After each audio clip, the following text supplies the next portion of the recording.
Hi, Biffs. Hey, Beth. Dear Abby. Dear Kiki. Red flag. Desperate housewife. Pinot Grigio. Doesn't want to marry you. Power. Love you like I love you. Don't talk to yourself. Cheers, Biff. Cheers. Ill-advised. Ill-advised. This is ill-advised. Quiet on set. Testes. What's those testes? Hi, Biffs. Hello. Welcome and hello. Welcome back. Back to welcome. Yes. Yes. No, you lost me. I'm just waiting for you to say your line. Yeah, I know. Just say it. I don't remember it. No. Welcome to ill-advised. Welcome to Ill-advised. The podcast where two best friends tell you what to do when someone else already has. Like your brother. And your mom's sweet ass. Oh, that was weird. Yeah.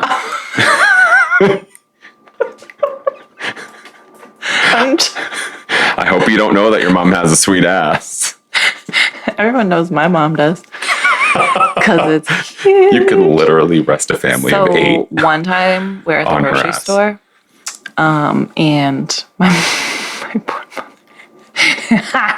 she bent down to get something on the bottom shelf, and some little kid behind her said, Look, mommy, she's got a huge bummy. Oh, no way. Yeah. How old were you? I honestly don't know. It was a long time ago. Huge bummy. Look, mommy, that lady's got a huge bummy. Did your mother die? My mom, yeah. And his mom was mortified. Well, yeah. As a parent, I would be mortified. That's hilarious. Oh, my God. I remember, this is terrible. Are you ready? I am.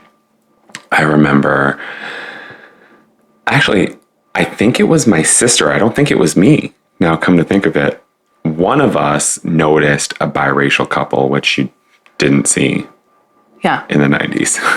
Yeah. And one of us called it out in front of my mom at Bradley's. Do you remember Bradley's? No. It's like it was like a Target back in the 90s type of situation. Oh, really? And they shut down like a long time ago, like in the early 2000s. But yeah. One of us called them out right loud? there. Yeah. Like to the They couple? totally heard us. Oh. I can picture the woman. What did you guys say? Clear as day. I don't remember. Just like I just know like, look, like a brown person and a white person or something like that. Yeah. And my mother was like, we're leaving. You're a brown person and a white person, motherfucker. No shit. Like, she's like, yes, us too. But we're one. We're joined together. We're the white browns. Oh, that's hilarious. Guys, welcome. I just need to know, did Greta give you a backhand? Oh, not me. That's why I don't think it was me. I was going to say. Because I don't remember the pain, and I would remember that. And if she didn't backhand, then it was my sister. Yeah. Because she was like the favorite and the youngest, right? I have no idea. I do remember calling this out, though. I don't know if it was me or her. That's fucking funny. It wasn't my brother, though. He was too busy probably bashing his head into a fucking clothing rack or something. I don't know. It's fine. That's good. Now, can we talk to everyone? Yeah. Guys, welcome to the podcast. You're the one who brought up mom's sweet ass. Well, you're the one who told the story about sweet ass. Because you talked about my mom's sweet ass. But you talked about your mom, and then I had to talk about mine. Yeah, exactly. Well. Here we are. I wasn't condemning you. I was. Yeah. Heller. We have wine. Yeah. Biff, do you want to introduce us to it, or do you want me to do it? Because it's like all totally you. I did not get this. I did not get this wine. Vallate. Vallate? Vallates? Vallate? Yeah. Yeah. No year? I like it so much better when you try to pronounce this stuff. Okay, sure. Give it to me. Okay. We got the bottle in hand here, people. This is Vallate Prosecco. Oh, fucking Prosecco asshole. Rosé. Exactly. Of course. It's a product of Italy. You're welcome. And I'm sorry. Denominazione di origine controllata. This is what I like when you do it. Yeah, it's a 2020 Rosé Brut sparkling wine. So it's definitely not from France. And it was like $10. Okay. Might have been 11% $10.99. alcohol by volume, so have a good night. Okay. Yeah. Well, let's have a good night then. Let's have a good night, shall we? We shall. Cheers. And see up. That's weird. Super fuzzy. And super weird. Because it hit the tongue sweet and went down dry.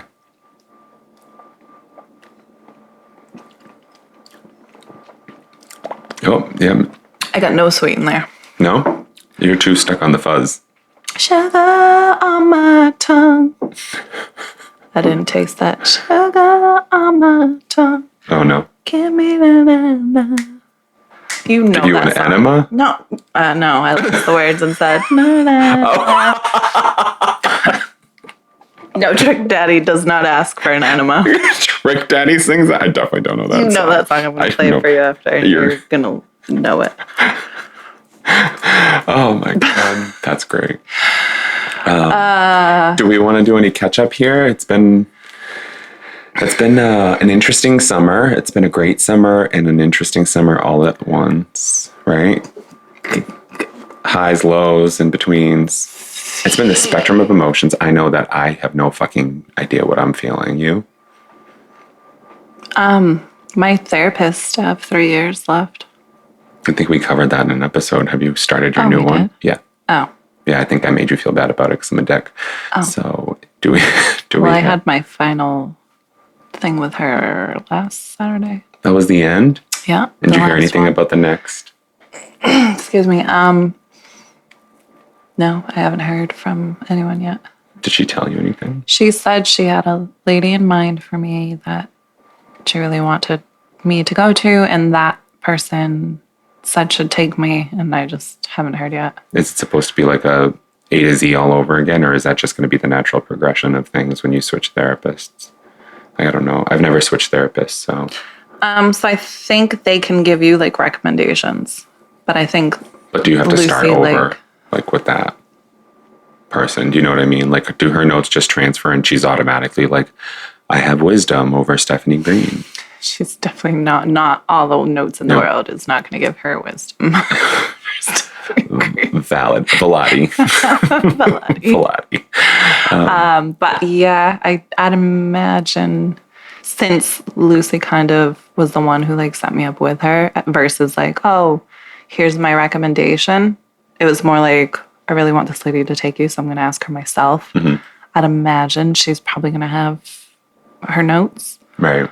I'm hoping, because I am not fucking backtracking. And you're also not stopping therapy. That is not an option. Do you hear me? Look at me. It's not an option. It's so tempting. I'm with you. That's a death stare. Well, here's the thing. Therapy is, and you and I said this very recently in a text message exchange that I'm going to fucking pull up. But therapy has been absolutely eye-opening and burdensome at the same exact time. Good. Because we have to think about making time for it. And yeah, we can talk about our daily and our problems with each other, but like talking to someone about yourself for an hour the whole time and having to dissect yourself, which is essentially what therapy is. Right. Like, that shit's so tiring. It's exhausting. It's taxing. It's an emotional roller coaster of, like, give me a fucking break, essentially. Yeah, I mean, it's definitely work. For me, that's less of, like, the exhaustion of therapy. For me, it's the work after therapy. What do you mean? Like, I can go into a therapy session all day and tell you my whole life story from 2 years old to today. Mm-hmm. And, like, not... Like, yeah, a lot of shit will be hard to talk about and bring stuff up and that type of thing. But for me, the issue isn't, like, digging down and seeing, like, where my biggest problems are stemming from. Like, my triggers and my this and that. Like, where those are stemming from, that's not difficult for me to get to. It's the, okay, now it's a Tuesday, I'm out at the grocery store and I'm getting triggered. Therapy says to XYZ. My knee jerk says to... Bye. Yes. Yeah. that's for me where the like, oh, that makes sense. Like, I don't want to do my breathing right now. Yeah. Or I don't want to figure out why I'm having a panic attack for zero reason right now. Yeah. We talked about this week. Like, yeah. My trigger over something stupid that I didn't even acknowledge as a trigger until you said something. Mm-hmm. I don't even remember what the context or the whole conversation was, but I was just like, at the end of the day, I'm like, we were both like, therapy is fucking killing us. Like, being self-aware, and we said this today too, being self-aware makes us feel like it's more work. Like, we're supposed to be getting better at this. Or we feel like we should be, right? Because that's just like, that's what progress is. Yeah. Instead, we're just finding different ways to deal with different things, or maybe we're just finding different things to deal with as we work. I guess that's working through. That's the whole point. I was going to say, right? That's kind of... I hate that we just fucking therapized ourselves. Well, that's why we're here. Live. I guess I don't need to find a new therapist. No, I guess not. I mean, that's the whole point, right? It'll work. I don't want to rebuild trust with a stranger. Yeah, I understand that. Oh, I found the quotes. Oh, good. You said, it's annoying to be conscious of our existence. Fucking amen. And I said, that's actually the most perfect way to put it. Therapy has made it so we're trapped, but in a bigger room. And you said, I'd say more that therapy is the 3 hints we have to escape the room. The rest is on us. Takes third nip followed by fourth beer. That was accurate. That was so accurate. All I wrote was here. But it's true. It's like we're constantly trying to unlock our next level of potential. Yeah. And we're just like so fucking... We're trying what's the goal? To not be triggered no more in life. Well, how many levels are there? How many times do we have to level up before? How much trauma do you have? Bro, I can't. That's how I don't even know. I find new trauma every week. Exactly. Just, you know what? To that last level, wherever she be. Fucking A. Just I find don't her. think it ever ends. It's never an end. It just gets easier. Sure. I met with Fred this week. Not my new, but I'm really focused right now. We talk about like the daily stuff recently. Mm-hmm. You know what I mean? Like, oh, how's your relationship? Oh, how's work? Oh, how's like, it's kind of like having a conversation with like, it's like a cordial friend, I guess. Yeah. But I finally was just like, Fred, I need to get down to the root of my anxieties because it's taking over my life right now. Mm-hmm. I don't know where it's coming from. And like I said to you earlier today, like, it's like, I'm happy or sad, and there's no in between. Yeah. And I need to figure this shit out. So he's like, well, we've got something scheduled for 2 weeks. I was like, would it be helpful to me if we saw each other next week? He's like, I'm free next week at 1:00. And I was like, no, I'll take it. Sold. So I think I'm going back to weekly therapy because I recognize that I need a little bit more help in the specific time that I'm in. This big limbo. So I'm okay with it. For sure. And I really like Fred. A lot. My first therapist, I'm in love with him. Hey, you got lucky. Yeah, until he leaves me too, so. Don't put that out there. I'm not going to. He's not going anywhere. Okay. He's not going anywhere. Hashtag. Okay, so do we want to jump in? Yeah, what's on the menu today? Or should we ask them what they want to talk about? Guys, what do you want to talk about? Nothing. They don't want to talk to us. They don't want to talk to us. It's fine. So this week we're back on the slate, but instead of going prudy, we're going back to the same source as episode 10, and we're not going so far back this time. How to do it. How to do it on the slate, and the advice here is from Jessica Stoya, Stoya. This one is from May 31st of this year. Stoya. Dear How to Do It. I'm a single man in my early 30s in an industry that's received strong scrutiny from the Me Too movement. I avoid dating anyone whom I may have potential influence over professionally in the near future, but recently I started seeing a woman who works in roughly the same field but with whom I'd never crossed paths with directly. She's very vocal about how our industry fails women, especially at work. As we've become intimate, she surprised me by asking me to be rough and degrade her in bed. I won't be specific. Why? I know. It's the best part. It's the best part. I won't be specific, but she likes some intense things. I figured this was just a fetish, but we talked about it, and she told me the bedroom is one place where she can totally abandon the hard lines she has to make it work and not worry about gender dynamics, quote unquote gender dynamics. Mm-hmm. I'm not sure what to think about this. Isn't it strange to imply Me Too is forcing women to stifle their desires? Is this a healthy way to look at sex? I feel uneasy, and I'm unsure how to talk this through with her further. Roughing It. Great name. Clever. Great name. Hit it, Biff. What really jumped out at me was towards the end when he said, excuse me, about implying the Me Too thing meant. Can you reread that part? Because apparently my brain. I'm not sure what to think about this. Isn't it strange to imply Me Too is forcing women to stifle their desires? Yeah, that part. I'd say yes. It's strange. Right. That's what I mean. I like that.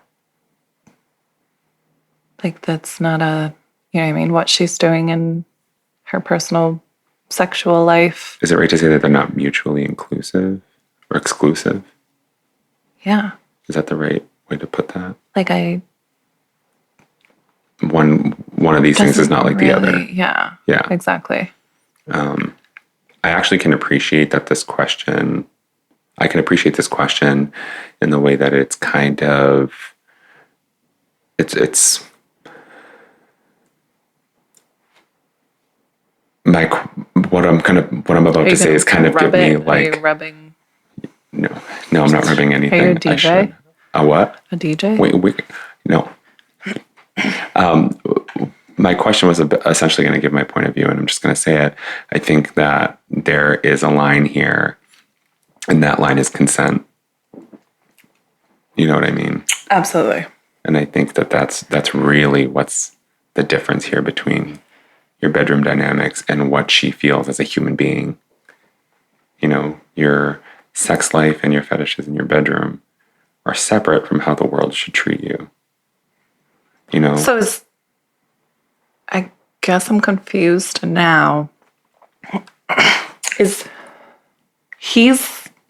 What is the question? He's like confused that she likes to be. Yeah, it seems that he's confused that she likes to be, you know, essentially like demeaned or degraded during sex. Right. But is like so outspoken about like the Me Too movement and women's rights and complete body autonomy. Where did his question of, isn't it wrong to imply that Me Too means stifling women's sexual desires and stuff? Where did that come from? From him or from her? From him. Like, isn't it strange to imply that it like, essentially like, am I wrong for thinking that she's wrong for wanting? Or is... That does like he see an issue that like she I think he's confused. He's confused that she's like, you know, treat women like human beings, treat them like other people, like you would a man, like normal people. But then call me a whore and grab my hair. And slap me and, you know. So he's trying to sift through if it's like... He doesn't know how to navigate it, it sounds like. Is this a healthy way to look at sex? I feel uneasy and I'm unsure how to talk this through further with her. So I'm curious if he's uneasy specifically because she's part of a Me Too movement. If that didn't exist in her life, would he still feel this way? I think he doesn't know where the line is. He doesn't understand that consent might be the difference between these two things. But I'm saying, would he still feel uneasy calling her a whore and pulling her hair if she wasn't outspoken about women's anything to do with the Me Too body thing. Autonomy, etc. Or if that's the part in general I think that's the part that's throwing him for a loop. You know, maybe he's not used to. Also, the other question is, has any other woman asked for this in bed? You know, is he just not used to it, period? That's also a fair assumption. Yeah, I'm curious if it's... which part is more uncomfortable for him. Yeah, that's a good one. He should really listen to this podcast and write to us. Yeah, he motherfucking should. Also, I can give him a few tricks. Oh, she's not throwing people your way. Is this a healthy way to look at sex? I feel uneasy and I'm unsure how to talk this through further with her. I guess how to talk this to her. Is he asking, is this a healthy way to look at, unhealthy way to look at sex from her point of view? Like the fact that she wants it's these a little things? Unclear. I'm not sure what to think about this. Isn't it strange to imply Me Too is forcing women to stifle their desires? Yes, I think it is. Is he implying that though? By questioning? Yes. So him questioning, like, it sounds like he's questioning himself and how he's going to approach this with her, somebody who's so forward about. So he feels like if he approaches it, it's going to be implying that, like, how can you be crazy in bed, but go outside and how could you like want me to quote unquote do these things? I'm gonna say this only because I know that type of fetish exists out there, but like how could you quote unquote want me to peg you or even just like I hate to say this, but this is just to say a point. Like, how are you going to ask me to like violate you? Right. You know, but and then you like go outside and scream at like a dude for doing it to somebody else. And that line right there, like I said, I think he doesn't understand consent has a very valid, high value. I think it's like the biggest influence, point because there wouldn't be a lot of these issues with consent. Right, because stop should be enough. Right. No should be enough. Right. Also, if I consented and then it's not really rape. Right. Because I said yes. Right. So. Although sometimes I feel like you need to sign a contract, but that's only because I watch way too much TV. Way too much or TV. Or watched way too much TV. Not so much these days. You've never watched way too much TV. You don't think so? No. Oh. Carry on. I think we're on the same page as this, but like, how does he approach her with this? I don't think... How does he talk to her about his feelings behind it? I think he needs to be clear on, is it the physical act or verbal act of what she's wanting and asking that is kind of, you're kind of like, is it okay to do this or not? Or are you just like, I'll punch you in the head if that's what you're asking me to do, but you also are big into this Me Too movement, which goes against getting punched in the head. I think there are two occasions to have this conversation, right? Like, well, that's what I mean. I think sex. He needs to be clear on which part is bothering you. Yeah, it's true. But he also could just simply be like, hey, I know that you're like part of this, you know, that you're touting. We don't know if she's like a participant in the movement, so to speak, as she is somebody who believes in the movement. Right. But like, are you, you know, being part of this and you want me to do this? Like, and I understand. It looks like he already answered her question, or she already answered his question. Good, by saying, well, I mean, she had said to him, like, she abandons those lines. She gets to she go doesn't worry about gender dynamics. Yeah, she's like she's with somebody that she trusts. She's kind of answered that, but maybe if he needs something more in depth to kind of like, hey, I want to talk to you and like talk about this. But also you have the opportunities in bed to just be like, I want you to slap me across the face. And like, you know, maybe not to ruin the moment, be like, yeah, baby, like, is that what you want? Like that. Or, you know, just be like, you know, are you sure? Like if you want a response to your consent, maybe asking for it, you know, but if you don't know that consent is the big factor here, because that's all I'm taking away from this. It's like, there's a difference. She's giving you the green light. That's the difference. Yeah. That's why I guess I said that, like, he should probably be clear more on, is it the act of what you're doing that you're uncomfortable with? Or is it just she shouldn't be asking for this and going outside and preaching against it? Right. And a safe word might help. Like if she wants to be degraded without any inhibitions, then maybe she's got a word that says maybe you went too far. And that's like a verbal contract between the two of them. Yeah. I don't know if I have anything else for this. I'm curious for the answer. Okay. Dear Roughing It, I'm way more comfortable with your first question, so let's start there. Wait a second, hold on. I thought there was more than one question. I'm not going back. That implying thing. Okay, right. I'm curious why you think this scenario implies Me Too is forcing women to stifle their desires. I suspect it's part of a long history of concern about what BDSM means.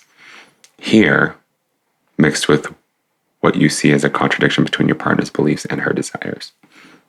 Questioning whether we're doing social harm or specifically being anti-feminist by having sexualities that relate to BDSM in a common enough is a common enough experience that has showed up in multiple first-person essays throughout the late 2000s and early 2010s as public awareness began to rise. And it goes back much further than that. It's very common. That means some women, at least a few men, have considered stifling or actually stifled their own desires out of social or political concern for longer than Me Too has been around. In other words, your first question is a delicious red herring. Thank you. Wow. But I'm still afraid the second one is going to stick in my throat because People eat red herrings. No. Why are they delicious? I think it's a figure of speech. Okay. Right. Carry on. You get the red herring? Red herring is like the distraction to your first. Got it. They should call it delicious because herring. Right. Because but I'm afraid the second one is going to stick in my throat because it is incredibly sticky. What is a healthy way to look at sex? I think a lot of us are trying to answer that question in a zoomed out way right now. And I've wondered if it's even possible to arrive at a single answer that works for everyone. I'm pretty sure of one thing. You have to discover what's healthy for you sexually, just like you have to discover what's healthy for you in other areas of your life. You're going to make mistakes. You might have experiences you regret, but you might also learn something from them. You'll almost certainly feel like you have no real guidebook at this point because, although they are filling in quickly, there are major gaps in our cultural sex ed department, even for adults, and plenty of subjects around sexuality that we're still striving to understand. To make it simpler in this case, she's consenting. Thank you. I was wondering if this was going to come up. There she blows. Your consent is important too. Oh, I did not flip that. I hate that I didn't flip that. But yes, his consent to doing all of this is also important. If you're feeling uncomfortable, it's absolutely okay to slow things down or decline certain activities. You aren't obligated to do anything you don't want to or even just feel a little weird about. Keep that in mind while you're figuring out what the boundaries of healthy for you sex are and trust your partner to do the same. Stoya. Yeah. I think that's beautifully written. Very wordy. Run-on sentences galore. I feel like I wrote it because I confused myself. But I think it's a good one. And I'm so glad that consent came into it. But we didn't think of consent the other way around. Like, is he okay with doing this? Well, I think that's why I was asking, is his kind of hesitation the act of actually doing these things versus like, you know what I mean? It's a different lens to come from, though. Yep, for sure. And it's just not something that we do. I don't know. That's very true. Societally, it's the man's fault. Yeah. You know what I mean? Yeah. In cases like this, like once the accusation's there, that's it. You're destroyed. Absolutely. It doesn't need to be proven. Absolutely. And I'm not saying that it's not true. I'm just saying like serious accusations come with serious consequences. Yeah. And I guess it's just, I don't know. I think it's responsible for him to ask this question. In a way. I don't know if I would use an advice columnist to. I don't feel like it's responsible because she's the one asking for it. But I think he's responsible in asking for guidance on it without. You think he really loves it, but is like, this girl's going to go outside and. It's entirely possible. On me, and now I'm going to be screwed. It's entirely possible. So I need I've documented it. Confirmation that Dude, I swear to God, this never happened. It's in the 2019 article from the Slate. Right. No, it's absolutely possible. He just needs that the, what's it called? Validation. Yeah, maybe. Like the extra, no, it's fine, it's cool, just do it. Yeah. Grab her by the, I can't believe I just almost said that. Don't grab her by that. Unless she asks you to. Right. Unless she asks you that if it's okay if you do it, if you're okay with doing it. Are you okay to grab me by the... Ew. Because double consent. Yeah. Kind of changes a lot of things.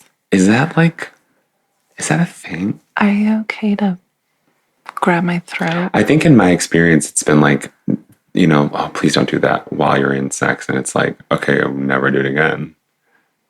And that's the conversation. I've never had the let's sit down and talk about how we're going to approach this conversation. Yeah.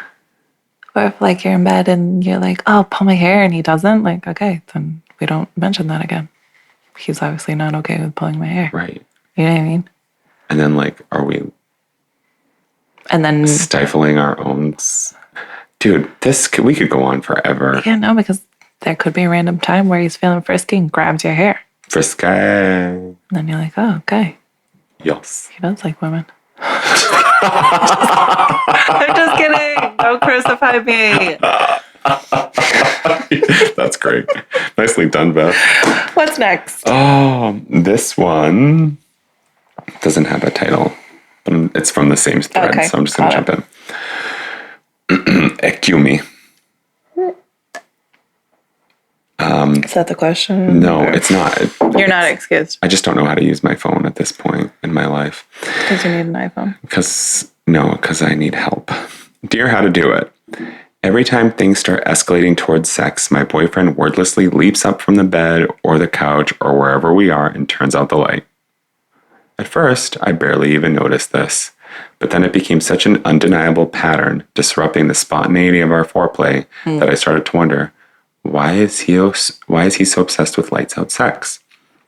Whether we're in the bedroom or the kitchen or the living room, there's inevitably a beat where he stops, strolls over to the light switch, casts us into darkness, and then returns to me. He has a totally normal looking body, and so do I. Better than normal on both counts, I might even say. So what's going on here? Is there anything I can do about it? It's making me feel weirdly insecure that he only wants to have sex in the dark. Can't see.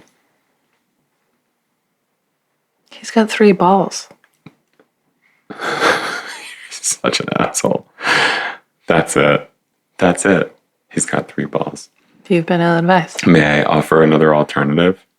Can I give her a name? Lights Out. Yeah, I need to give her a better name. Her name is Can't See. Oh, right. I'm going to call her Heather.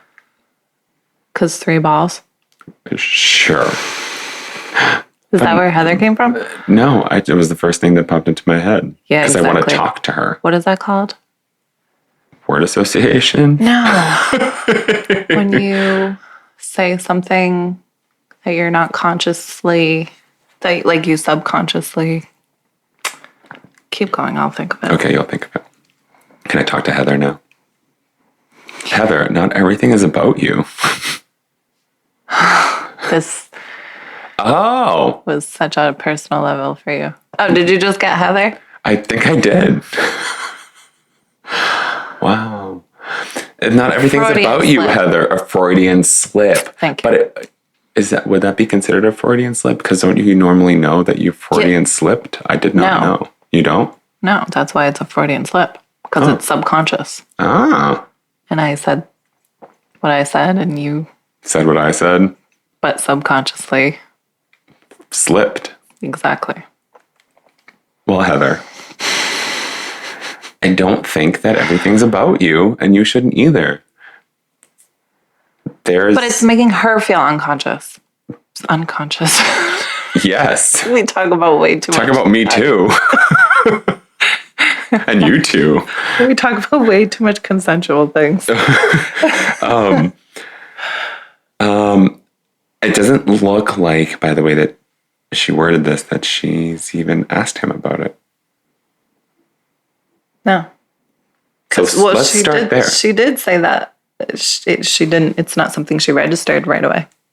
Right, but now that it's become an undeniable pattern, disrupting the spontaneity of our foreplay. Well, if it's making her feel insecure, she probably doesn't want the answer. So if she just flat out comes out and says, like, why do you always shut the lights off? And he's like, well, because I don't want to look at your third nipple. Or your third ball. I don't want you to see my third ball. Right. Well, maybe, but that kind of negates her right to complain about it. You know, like if it's something that's a big concern, you need to say something. Otherwise, why are you writing an advice column? Well, I feel like that's a little bit unfair. You think so? Yeah. I'm a bitch, so. That's what I mean. Not a lot of people confront things. There's a lot of people that are just either nervous or they're just very... That's true. You're right. It was unfair. So I think that you need to ask him, Heather. But I also think that maybe it has nothing to do with her. You know, some people, first of all, darkness sets a mood for a lot of people. It definitely gives a sense of confidence. And a little bit of mystery at the same time. I don't feel like I have to worry about the angle that I'm in. You know what I mean? You don't have to worry about how your boobs look in that angle. Yeah. I don't have to worry about how my balls look in that angle. Oh my God, he's staring at my butthole right now. Oh, right. You know what I mean? There's definitely I ain't gotta fucking worry about nothing and we're just going in. Yep. Yeah. And then, or he may just be insecure with his own body and has body issues. That was what I took from it. I was a little bit, I wasn't expecting her to mention that makes her insecure. Makes sense. Right. But for me, I didn't get that it was anything about her. We can't negate that it could possibly be about her and what he feels about her. I hate to put that out there, but it is a possibility, you know? Yeah, because shutting a light off is way better than sticking a paper bag over someone's head. Right. Or duct tape under her boob. Or, I'm just saying that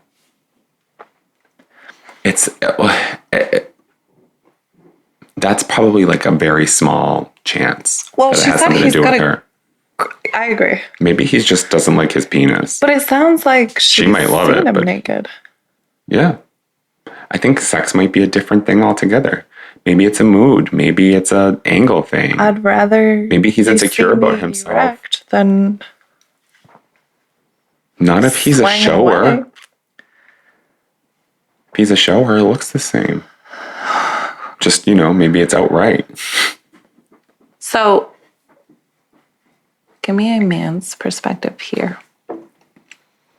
I honestly don't think this is a woman or a man thing. No, I'm asking as a man, if you were this guy and anytime intimacy began, you ran and shut the lights off, what's going on in your head? Darkness makes me feel like bedtime, makes me feel like sex, makes me feel like... ravenous. Makes it a little bit more mysterious. Animal. Too. Animal, yes. Like your tank top. Across my tits. Animals across your tits. Animals on my tits. And that little bit of mystery too in the dark. Okay, but every single time, you're not running to shut the lights off every single time for that. Not for the mystery, but maybe for the mood. But if you're already starting to get in the mood, you know what I mean? He stops what they're doing and goes and shuts the lights off and comes back. Well, then maybe it's an insecurity of himself. More likely. I was thinking if she can't see my dick. He thinks... that he's not thrilled with. Right. He thinks he has a little pee-pee. Maybe not little, maybe just not pretty. I mean, it can be a number of things. Maybe he doesn't think it's great, but she's okay with it. And really, that's what matters. What matters. In a roundabout way. There's so many different avenues as this go. So the question is, how does she bring that up? Is there anything I can do about it? It makes me feel weirdly insecure that he only wants to have sex in the dark. Let's start by asking him about it. Mm-hmm. If you're asking what to do, right, this is the step you should have taken first. Right. Not written a paragraph to how to do it. Right, because Lord knows how many more times they've had sex with the lights off since Lord knows how long it took them to read this letter. Exactly. That's what I'm saying. You know what I mean? That's a whole lot of lights out. That's the first one. And then you take it from there. I feel like that's the only step we can guide you on because we don't know what's going to happen after you ask that question. Right, because if it is an insecurity thing and he's that insecure about it, where every second it has to be the lights off, he's probably not going to freely be like, I got a crooked dick and I don't like it. Probably not. Or maybe he will be, or maybe it'll be something totally different where he goes like, okay, we can work toward doing it with the lights on. But like, do you really lose your wide on, Heather, if he gets up to turn the light off for that 15 seconds he's away? It sounds like she just wants. Well, she's saying something about this. It like takes away from the spontaneity of the sex. Yeah. If that's all he's got to do to prepare, at least he's not a gay man, okay? Oh, we're getting hot and heavy. Hold on. Well, let's wait 15 minutes while I go douche. Are you serious? Like, come on. I can't relate. If you stay ready, you don't ever have to get ready. No, bitch. That means don't eat ever. You've been trying to lose weight. Okay. Oh my God. That's like 4 birds with one stone. Come here, trip over my foot. I'm sitting. Yeah, I think that's where you start. You need to really ask him why he's doing it. Just be upfront. Like, this makes me feel a certain way. Like, why do we do this? Or why do we do this? Wait for a response and be like, oh, okay, now I understand. Or, oh, well, this is why I'm asking. It makes me feel this way. Yeah, I think it's probably important for her to say, like, it kind of makes me feel a little bit insecure that you shut the lights off every time. Like, what's up? Right now, she feels like it's her. Right. But I think if she just flat out says, like, why do you always shut the lights off? He can just kind of skirt around the bush versus if her saying, like, that makes me feel really insecure, actually, that you only have sex with me when the lights are off. Then that will kind of give him a little bit more courage to be like, oh, like, no, I don't, it's not you. It's like, I'm so sorry you feel insecure. It's me. I feel insecure. Or, you know what I mean? Mm-hmm. Well, then I have a perfect solution to this. Heather, you're going to hire an electrician because I'm going to assume that you're not one. And that electrician is going to come and wire that light switch so that it's always on. And instead of putting the switch back on, he's going to put one of those flat covers on it. And you're going to lock the door. And you're going to go to town, bitch. And when he gets up and turn off the light and he can't find it, you're going to pick him up and you're going to throw him on that bed and you're going to say, spotlight, motherfucker. And you're going to jump on that dick like it's a fucking, train to Vegas. I don't know. It's going somewhere. Don't do it by yourself. I have to warn you to get an electrician legally. That's all I got. That's it. Either ask him or get rid of the light switch. Fair enough. Any questions? Yeah, one of those things sounds way more easier. Ready for the answer? Yes. Dear can't see. In almost every case of a partner's weird sex thing, it's not you, it's them. Gee. You think, Heather? You think your man has a normal body, but what's key here is what he thinks about it. It sounds to me like he's embarrassed about something, and it doesn't necessarily have to be its shape. The human body, as I'm sure you know, is nature's canvas for all manner of organic doodads, colorings, and textures. Doodads. I mention this because I don't have much of a sense of how much of his body you've seen and whether it's plunging you into darkness is a recent development or if it's always been part of your sex life. I suspect it's the latter, but if you're secure in your knowledge of your boyfriend's physical better than normalcy, sorry, that's a hyphenate, better than normalcy, keep in mind that your normal isn't necessarily his. Various hang-ups and experiences can distort how we see ourselves to the point of full-on dysmorphia. It could also be that he's a chained under the towel type and he's embarrassed by the exposure itself. Oh, for fuck's sake. A little story that will provide no solution to your problem, but will at least hopefully illustrate that you are not alone. I enjoy an array of body types, and once I hooked up with a guy who was heavy enough to stretch the very definition of thick as if it were a waistband. Is he talking about his dick? We coordinated via the rather superficial medium of hookup app, which is to say the driving reason why we agreed to meet was simple physical attraction. As strangers, we were essentially piles of parts to each other. I thought that implied acceptance of said parts, but after we made out a few minutes, I was totally naked and the guy only stripped his bottoms off. His shirt was still on. After a few minutes, I asked him to take it off and he demurred. A few minutes later, I told him that I really liked his body and would love to see him fully naked. As much as I wanted to tell him, no, really, I like thick guys. It's part of why you're here. I held back because that was clearly an area of sensitivity to him.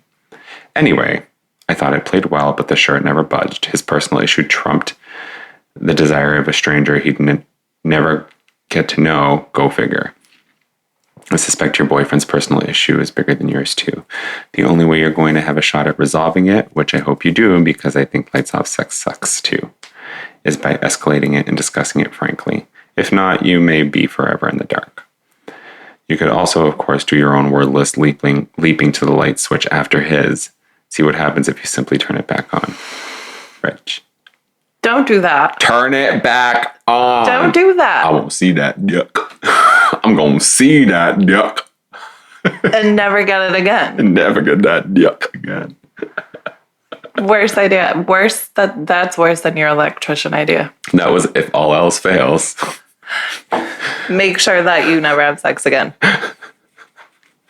You're right. Mine was too extreme. I would never do that. I would get one of those boxes that you screw to the wall that has a key at the bottom. Yeah.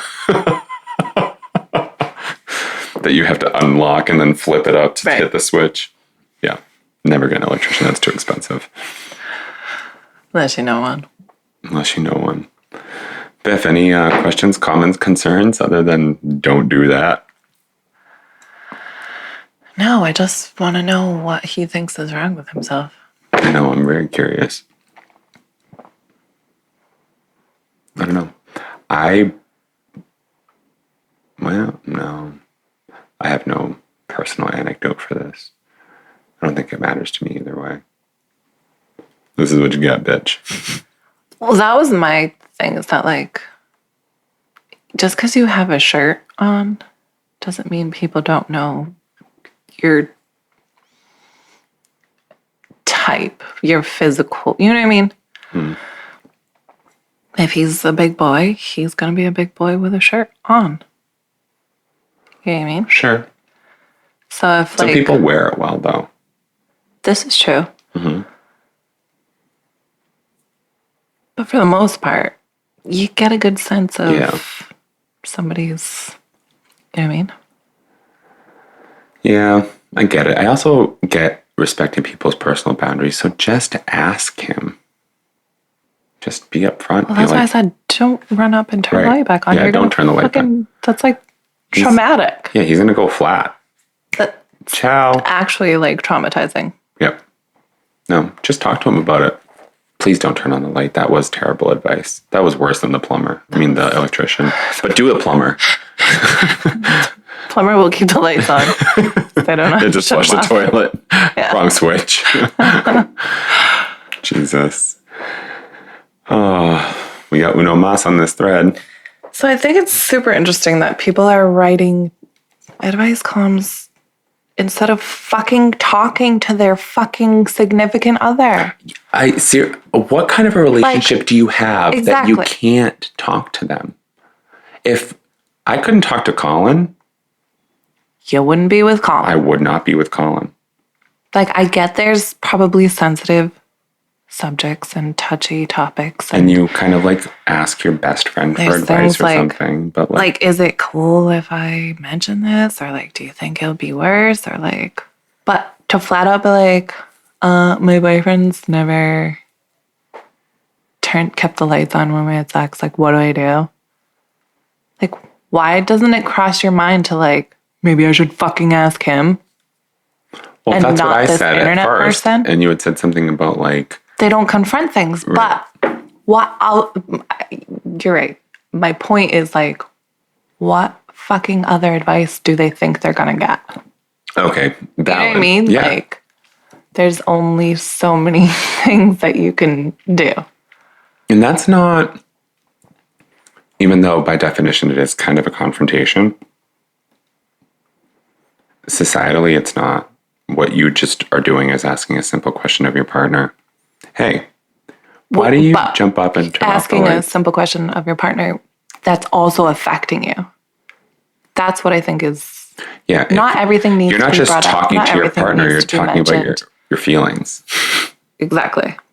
The emotional well-being of your relationship is at stake because you won't open your fucking mouth. Yeah, you okay, let's take a risk. Internet people and expect them to somehow magically guide you into getting the response you need without confronting, quote unquote. What do you want? Maybe light a candle. That's what I mean. Like, I'm kind of confused that, like, what did you think someone was going to tell you? Because here's the thing. We're not qualified, right, to give like actual advice on a column where we say like Stephanie and Ray are like summa cum laude 2020 graduates of whatever school of psychology, blah, blah, blah. And we're like, bro, we just told you what they said without reading. That's what, like, that's why I feel like the first kid, I'm starting to think that like some of these people just want that second validation. Like, pull her hair. If she's sometimes I feel like the second validation is like you're getting it straight from the horse's mouth, or you can. Second validation to me is like, she said it's okay for me to sleep with her cousin. Should I do it?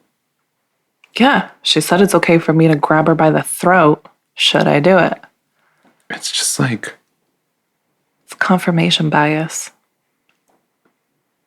Is that the right way to use that? Yeah. Yeah? Yeah. You would know better than I would. Yeah. It's just, shut the fuck up, people. Write about real problems. Excuse me, Biff. These are all real problems. There are real problems. I just... Let me just say what I've said before to invalidate what I just said. Devalidate, invalid, and to not make it valid. If it matters to you, it matters. Yes, but we do actually feel that way. Yes. Before we go on to number 2, Biff, do you want to do your... I'm sorry, number 3. Do you want to do your shout out? Shout out. Thank you for reminding me. You're welcome. Do your boobs move fast like that when you're not shaking? Yeah. It was a great shimmy, by the way. Have you ever seen me breathe heavy? Only after dinner. You're too busy staring at my trips. That's right. Esteban. Stephen and Hispaniola. Esteban Alcala. Uh-huh. Sorry if I said that wrong. I have no idea. Just a white girl. It sounds right to me. He is a Facebook friend who messaged me last week. Said, started listening to your podcast and I've really enjoyed it so far. I said, oh, really? Thanks so much. He said, yeah, I listened to 3 episodes. So, that's nice. Yeah. He's kind of like a random friend. He's not like, we don't talk all the time. More of like an acquaintance type of situation. Actually, I'm not positive I even know him in real life. Sure. But we've been Facebook friends for a long time. So it's like if I saw him in person, it wouldn't feel weird. Right. You know what I mean? Right. It's like one of those things where it's like, we're not technically friends, but we are now, even though we've never met. Okay. I have a couple of them. And yes. Like if you saw him in person, you'd say hi, even though it's like, this is my first time ever seeing you. That's so funny because I have people that I've met at like out in public and we point at each other like, you're on my Facebook. Oh, not even that. It's just like, oh my God, it's so good to see you. And it's the last time we saw each other was online. Exactly. It said that you were on 56 minutes ago. That kind of shit. Yeah, so I thought it was really cool that he had, well, first of all, that he is listening or did listen. Yeah. But also that he had let me know that he was listening and he said he enjoyed it. I always appreciate when anyone just takes the time to like read our bio, or our info, whatever it's called. You know what I'm talking about? Yeah. Our description, because like we've said this a million times, even though like privately we talk about the numbers, but we really do this because it's like, it's us. It makes us make time for each other, for us as best friends. But like it gives us a chance to kind of like express in some sort of creative outlet how we feel about certain things. And it's no surprise to me how you feel and vice versa about certain subjects, but it's just like those interesting perspectives out there. We've gotten some incredible feedback from people. Some people who really like what we have to say, some people who love the sound of our voices. And I'm like, my sister. Sure. Thinks you have the sexiest voice on the planet. But she still doesn't listen. I know. But even like I told you earlier, I was listening to edit while I was cooking and cleaning the kitchen, and Colin was like, you have like the sexiest voice. And I'm like, shut up. I don't. You're welcome. Shut up. You have to listen to my podcast to tell me that. But and our laughs. He liked our laughs. We were laughing so hard in one of the episodes. He liked your laugh. I think we were both laughing together, and he said, I love your laughs with an S. But if it's just mine, he's got brownie points. Bitch, I love your laugh. It makes me laugh. We want to do one more? Might as well. All right. Dear How to Do It. My spouse of many years and I have a fun, loving, and reasonably active sex life. We're both creatures of habit, and our sex is pretty routine. That is, things usually proceed in a pretty similar way each time, and we don't mess around a lot. We don't mess around with a lot of positions. We both get off most times, and it seems clear to me that sex remains an important and great part of our relationship, even as we've gotten older. So what's the problem? We each have admitted to worrying that the other isn't satisfied, in part because the entire sexual industrial complex, including sex columnists, seems bent on poking fun at our specific kind of vanilla straight person sex, and often portrays a sexual relationship like ours as a boring rut in which both partners are hopelessly stuck. We also see other couples our age being driven apart, sometimes because one or the other heads off in search of younger, hotter targets. So even though we both are happy and satisfied with, we still get neurotic sometimes that the other one isn't happy and satisfied. Whether our ever flabbier bodies are not turn-ons, whether we should be more adventurous, whether we should be ashamed of our routine. What do you say? Should squares like us be spicing things up in some way? What's the best way for us to reassure each other of something that we both know in our hearts, but we still worry about? The default flavor. I love that name. If it ain't broke, don't fucking fix it. Okay. But can't fit a square block in a round hole. You can if the square is smaller. Okay. I hate that fucking saying. Perspective matters. I'm thinking of kids' toys. They're all going to be the same size. Okay. Yeah, you're right. You're right. If you're trying to develop your motor skills, damn it, then fucking get a different box of blocks. I think that they always worry that the other isn't satisfied. Honestly, you have to trust each other. If you're both seriously okay with things the way that they are, if you're vanilla, boring, missionary sex, and get off most times, and you're both like, I'm okay, are you okay? Yeah, I'm okay, are you okay? There's no need to keep asking, are you okay? Okay. You're both content in the way that you are. And if you're both feeling a certain way that the outside world is shaming you into doing something more exciting, isn't it possible that you might be curious about something a little bit different? Possible. Or you're wondering if your mate is curious about something different. Because Peggy Sue is just laying on her back all day. So she's thinking, I wonder if he wants me to bend over. Meanwhile, Lyle's like, I'm always fucking on top thrusting. And maybe she wants to turn around and try doggy. She wants to bend over. Or maybe she wants to get on top and thrust. Oh, Lyle and Peggy. They're terrible names. Well, they sound like a Lyle and a Peggy. Really do. Lyle and Peggy sitting in a tree. Missionary. Missionary. Did I spell vanilla right? I got lost spelling missionary.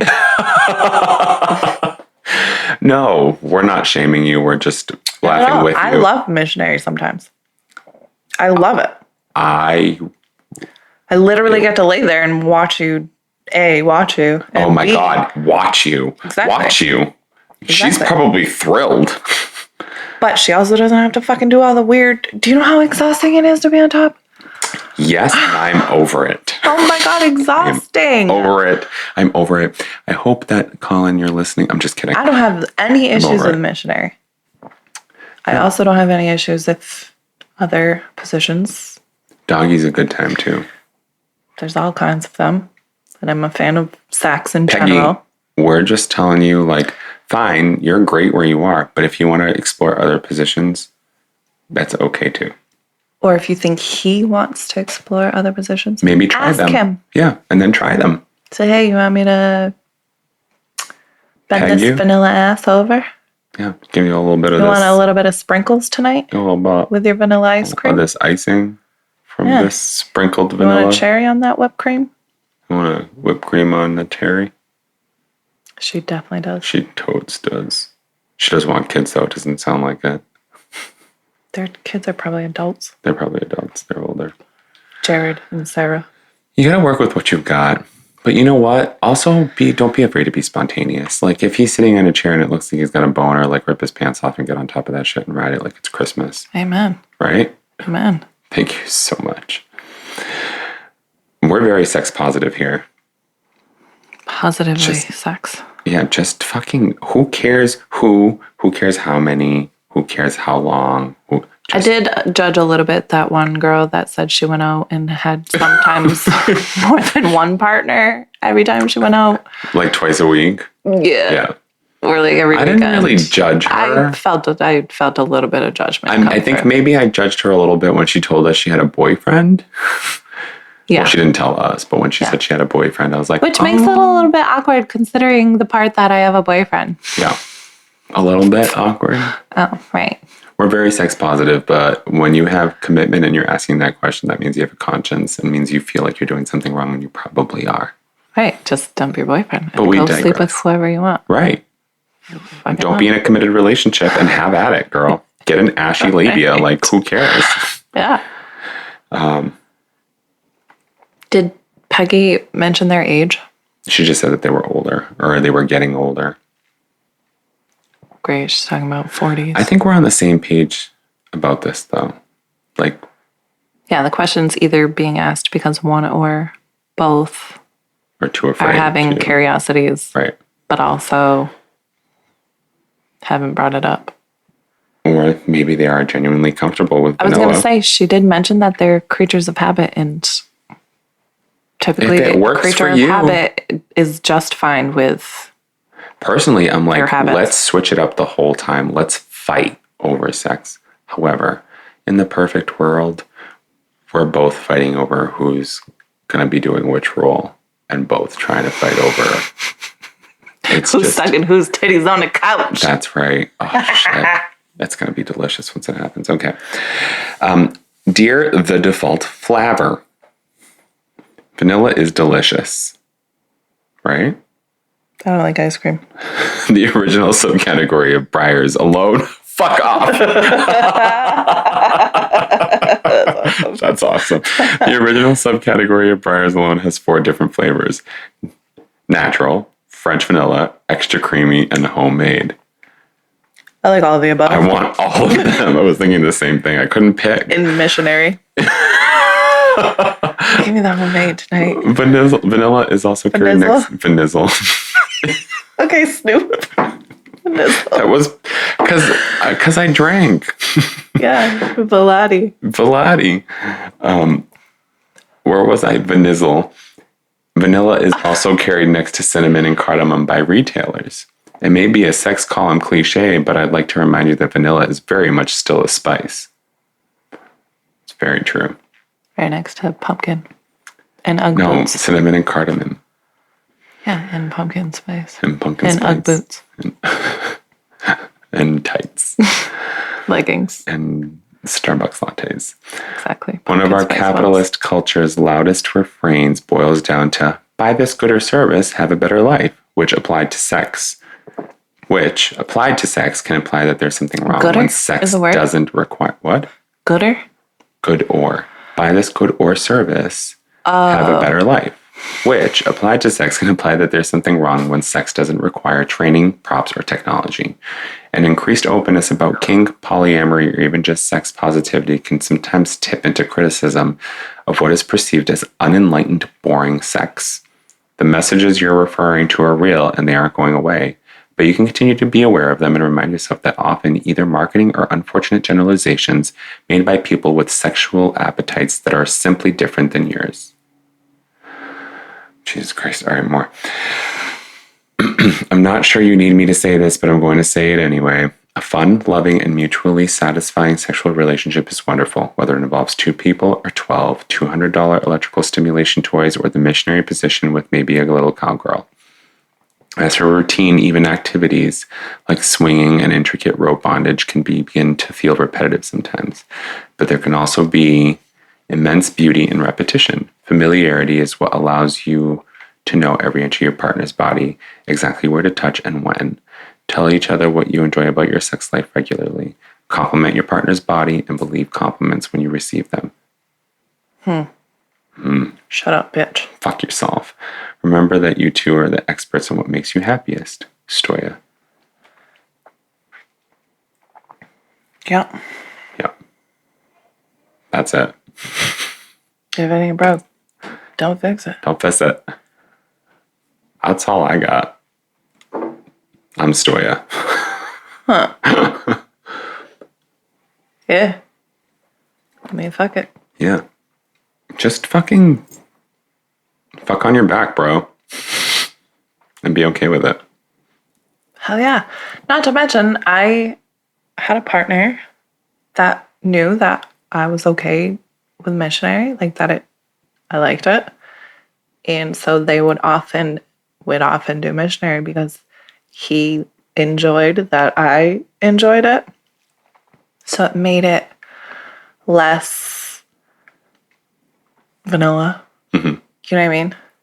Yep. Like it still was very pleasurable and enjoyable and didn't feel repetitive and you know what I mean? Yeah. No, I totally He do. knew that like I was enjoying this, so he enjoyed it more knowing. So that's where I was going to go with this is like I'm somebody who which like I was able gets to get off into on the it other more, person right? getting off. Like what makes you tick, and if you're happy, I'm so way happy. more happy. Yeah. Which then makes the other person more happy, knowing that you're more happy, and so on and so forth, back and forth until you both eventually bust. Hopefully. Right. Most times. And let me tell you that this also applies during gay sex. Maybe. But hopefully. Yeah. So yeah, missionary isn't just what it's made out to be. But don't be afraid to speak. Be afraid to speak up if like you want something different or something more. You want to try something different. Yeah. Or if you think he might, then mention that too. And if you both like different things, come out in a little schoolgirl skirt and see what he does. Yeah. Right? Sure. Throw a little curveball. A little role play in there might change the dynamic. Yeah. I didn't think of that. That's a really good idea. And then you'll see like, oh, maybe he does. Make sure you get one of those desks that's attached to the chair in your schoolgirl skirt. No, don't do that because then you can't really maneuver in it very well. But you can be bent over it. No, it's going to tip. Oh. Those They're weak. Stay. Okay, gotcha. You've never fell over in one of those things? I actually... Specifically forward? I actually have been in one of those while it kind of closed in because I was a fat kid in high school, remember? Oh, God. Yeah, during class. So... Fuck I'm a those little bit chairs. scarred by that. Fuck those chairs. Fuck those chairs. Don't ever get them. They're unforgiving. They're Don't go to school, kids. just wear the skirt. Just wear a skirt. Yeah. Those were good. Those were fun. Yeah, Peggy, Sue, and Lyle. Yeah. I hate that name so much. Lyle Jones and Peggy Sue. Lyle Jones. They're the Millers. They're the Vanillers. Vanilla Millers. Oh, guys, send us your questions, please. Tell us what position you like the best and why. And why. And who. We want all the tea. All the tea at you'vebeenilladvised@gmail.com or find us on Facebook and Instagram at Illadvised the podcast. Both are the same. Also, did you just say fist book? I literally caught myself and I was hoping that you weren't listening. Book. I said fist book. I didn't say the T. Find us on Facebook. We're Matter not there. Fact, Google us on Facebook and tell us, and then email us. Yes, and then email us and tell us what you find. Google us on Facebook. And then email us to let us know what you found. Oh my God. That's the funniest fucking thing we've ever said, I think. No, we've said funnier, but that was still good. Guys, you guys give us life. You look wonderful. You look good in whatever you're wearing. That caftan is everything. Keep wearing that pattern. We're all about it. And thank you so much for listening. You've been ill-advised.